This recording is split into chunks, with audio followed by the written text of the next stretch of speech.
ચાલો જો વાળુમાં છે ને બહુ મસ્ત બનાવ્યું છે. ચાલો બધા જો હશે ને મસ્ત શાક છે, બટેકા ટમેટા રીંગણ અને પછી ઓલો ભરેલો મસાલો હોય ને એ નાખ્યો છે મસ્ત. અને આ છે મસ્ત ભરેલા જેવું શાક બનાવ્યું છે કારેલાનું.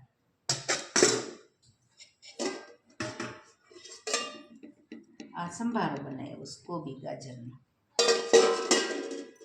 આ મસ્ત પાપડ અને આ રોટલી ઘઉંની અને જુવાર મકાઈના રોટલા છે ને મસ્ત.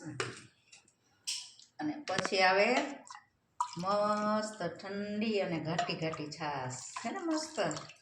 જમી લઈને પછી 2 થાળી ખાલી પી જાય ને એટલે સીધું હજમ થઈ જાય છે ને મસ્ત છાશ.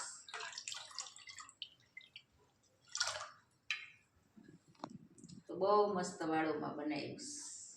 જય માતા.